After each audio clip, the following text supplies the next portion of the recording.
ओम गंगणपते नमः। जय मातारा। पारशर ज्योतिर्विज्ञान में आप सभी दर्शकों का हार्दिक अभिनंदन है। खगोलीय पिंडियों की विचरण की स्थिति तथा उसका प्रभाव, यह विशेष मुख्य बिंदु है। ज्योतिष इस पर आधारित है। किस प्रकार भविष्य, भूत अथवा वर्तमान की स्थितियों की गणना की जा सकती है, किस प्रकार भविष्यवाणियां की जा सकती हैं, यह भी एक खोज का विषय है।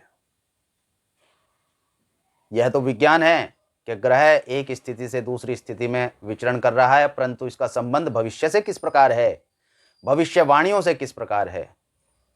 देखिए, क्रियाओं के उत्पन्न होने तथा क्रियाओं के क्रियान्वयन होने से ही अग्रिम भविष्य की स्थितियां उत्पन्न होती हैं। अर्थात वर्तमान में जो आपने किया है वह भूतकाल का भविष्य है, और जो वर्तमान में आप कर रहे हैं वह वर्तमान का भविष्य है। जिस प्रकार आप एक इमारत बनाएंगे,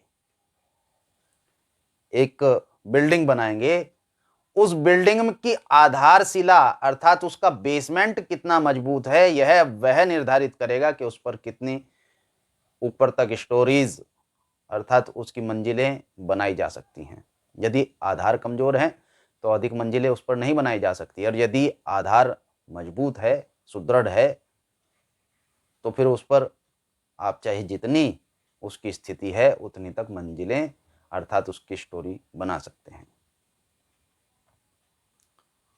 इसी तरह भूत, भविष्य, वर्तमान की स्थितियां बनती हैं। यदि आपका भूतकाल जो आपने बनाया है, जिस प्रकार का नक्शा आपने भूतकाल का बनाया है, उसका ही वर्तमान बनेगा, और जो इस समय विद्यमान वर्तमान है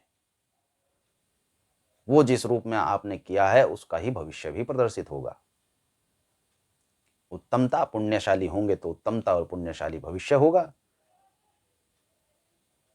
और उत्तम और पुण्यशाली वर्तमान और भूतकाल नहीं होगा तो भविष्य किस प्रकार होगा। जिस फल का वृक्ष लगाएंगे उस पर वही फल उत्पन्न होगा, जिस फूल का वृक्ष लगाएंगे उस पर वही फूल उत्पन्न होगा। आम के वृक्ष पर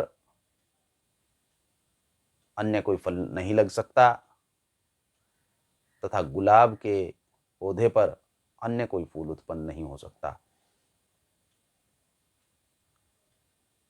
मुख्य बिंदु कर्म के अनुसार ही ग्रह गोचर भी विचरण करता है, प्रभाव डालता है।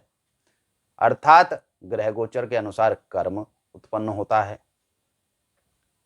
दोनों एक दूसरे के पूरक हैं और दोनों एक दूसरे पर आधारित हैं।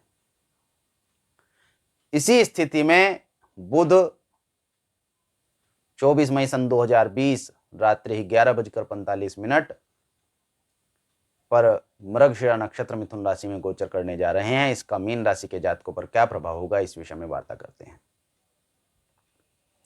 यहां बुध 2 अगस्त सन 2020 प्रातः 3:23 तक पुनर्वसु नक्षत्र में गोचर करेंगे। इसके अनंतर बुध एक बार वक्री तथा एक बार अस्त होंगे। बुध 18 जून सन 2020 से 12 जुलाई सन 2020 के मध्य वक्री होंगे। यहां बुध मिथुन राशि के 20 अंश से 11 अंश के मध्य वक्र गति से आचरण करेंगे, तथा 23 जून सन 2020 को बुध अस्त होंगे, और 9 जुलाई सन 2020 को बुध उदय स्थिति में हो जाएंगे।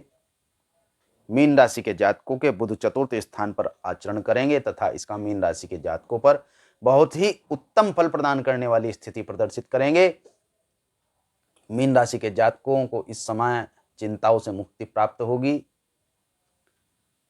सौभाग्य सुख बनेगा, सुख के साधनों में वृद्धि होगी, शत्रु पर विजय प्राप्त होगी, वाद विवाद में भी आप विजय प्राप्त करेंगे, तथा वाद विवाद से ही धन लाभ की स्थितियों को भी अनुकूल करेंगे। भाग्य प्रबल होगा, और इसके साथ साथ व्यय की स्थितियां घटकर लाभ प्राप्त करने में आप सफल होंगे। और इसी के अनंतर जब बुध वक्री होंगे उस समय में कोष में वृद्धि तो होगी ही होगी, पारिवारिक स्थितियों में भी अनुकूलता बढ़ेगी। बाहरी धन के प्राप्त होने की पूर्ण संभावनाएं हैं, अचानक धन के प्राप्त होने की पूर्ण संभावनाएं हैं और एक विशेष अनुभव तथा ज्ञान इस समय पर मीन राशि के जातकों को प्राप्त होगा, जो भविष्य में उनके लिए सहायक होगा तथा वर्तमान में सकारात्मक स्थितियों को उनके प्रति उत्पन्न करेगा। इस समय पर बौद्धिक अक्षमताएं प्रबल होंगी। यह समय मीन राशि के जातकों के लिए अनुकूलता लेकर प्रदर्शित हो रहा है।